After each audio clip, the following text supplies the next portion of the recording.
अगर भगवान है तो फिर शैतान क्यों है? कुछ ग्रंथों में, कुछ धर्मों में कहा गया कि भगवान के साथ शैतान भी है, देव के साथ असुर भी है, ईश्वर के साथ राक्षसगण भी है। तो अगर परमात्मा है और शैतान भी है, क्या परमात्मा ने शैतान को कंट्रोल नहीं किया?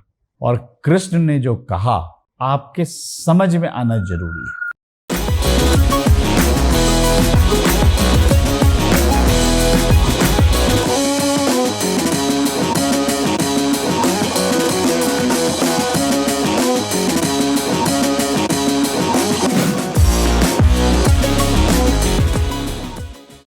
क्या भगवान होते हैं? ये एक ऐसा प्रश्न है जो आदिकाल से लोग पूछते आ रहे हैं और आज भी ये संशयात्मक बना हुआ है। आज भी ये मैटर ऑफ कंफ्यूजन है, आज भी ये मैटर ऑफ डिस्कशन है।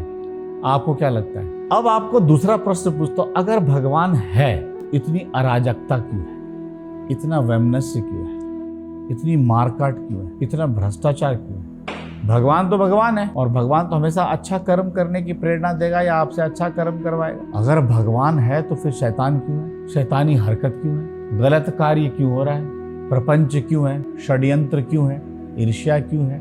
भगवान के तो ये लक्षण है नहीं। मान लो अगर भगवान है और शैतान भी, आप कहेंगे नहीं सर देखो ऐसा है, भगवान तो है। इसका जवाब आया है कि भगवान है। कुछ ग्रंथों में, कुछ धर्मों में कहा गया कि भगवान के साथ शैतान भी है, देव के साथ असुर भी है, ईश्वर के साथ राक्षसगण भी है। तो अगर परमात्मा है और शैतान भी है, क्या परमात्मा ने शैतान को कंट्रोल नहीं किया? अगर परमात्मा ने शैतान को कंट्रोल ही नहीं किया तो परमात्मा कैसा?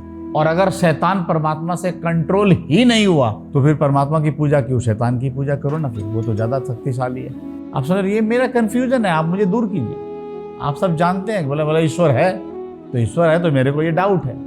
तो धर्मों ने ऐसा उत्तर दे दिया कि परमात्मा भी है और शैतान भी है, लेकिन ये उत्तर पूर्ण वैज्ञानिक नहीं है, कंप्लीट साइकोलॉजिकल नहीं है। इसका आंसर कृष्ण ने दिया, the complete psychology oriented answer, the complete scientific approach what the lord Krishna has conveyed to अस।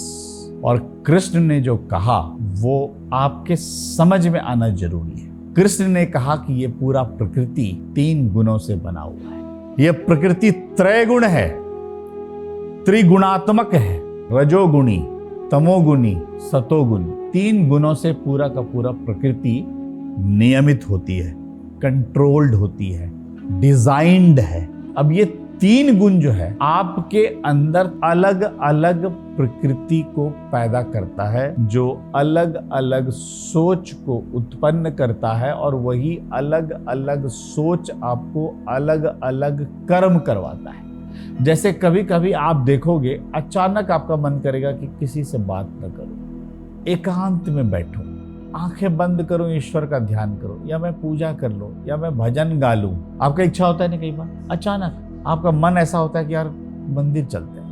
कई बार आपके कुकर्म करने के मन कर जाते हैं। वही आप थे जो कुछ देर पहले ध्यान के लिए बात कर रहे थे, वही आप हैं जो कुछ दिन बाद उसकी मर्डर करने की बात कर रहे हैं, उसको छोड़ूंगा नहीं ऐसा बात कर रहे हैं। फंडामेंटली इसी बात को मॉडर्न साइंस ने बोला कि जो किसी भी एटम का एग्जिस्टेंस है तो वो 3 स्पेशल फंडामेंटल पार्टिकल्स है, इलेक्ट्रॉन, प्रोटॉन और न्यूट्रॉन। खेल समझना आप, जिसको हमारे ऋषियों ने रजोगुण, तमोगुण, सतोगुण कहा, आज वही इलेक्ट्रॉन, प्रोटॉन और न्यूट्रॉन बन गया है साहब।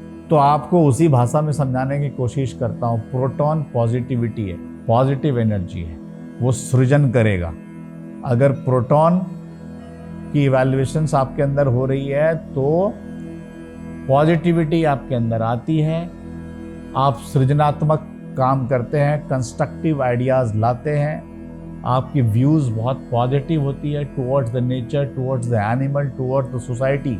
इलेक्ट्रॉन हो जाएगा तो negativity, negative aspirations, negative thoughts, greed, लोभी हो गया, षड्यंत्रकारी हो गया, विध्वंसकारी हो गया, डिस्ट्रक्टिव हो गया। और neutron neither positive nor negative, balance.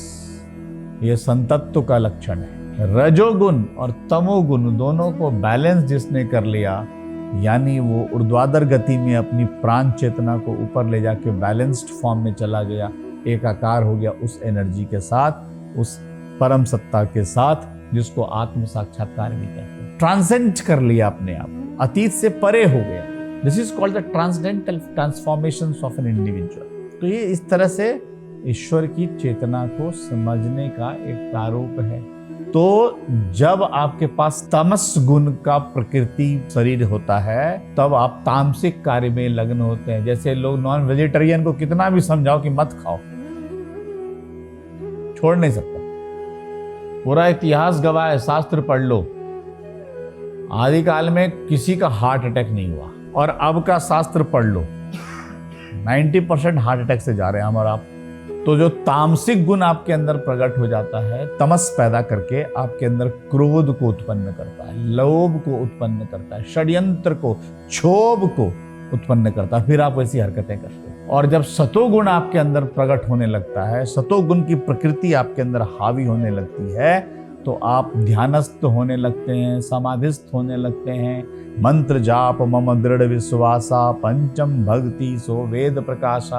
आप अच्छे अच्छे सदग्रंथ पढ़ने लगते हैं, अच्छे अच्छे मंत्र देखने लगते हैं, संतों के पास जाने लगते हैं, मंदिर जाने लगते हैं, सेवा करने लगते हैं। ये सतोगुण का कमाल।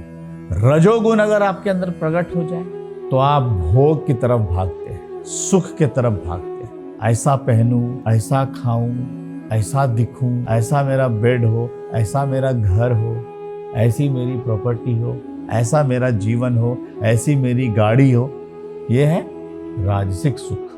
तो रजोगुण, तमोगुण और सतोगुण, ये तीन गुण की से पूरी की पूरी प्रकृति निहित है, और इसी तीन गुण से अलग अलग कर्म संपादित होते हैं, अच्छे बुरे। मैंने आपको थोड़ा सा एग्जांपल देकर समझाया।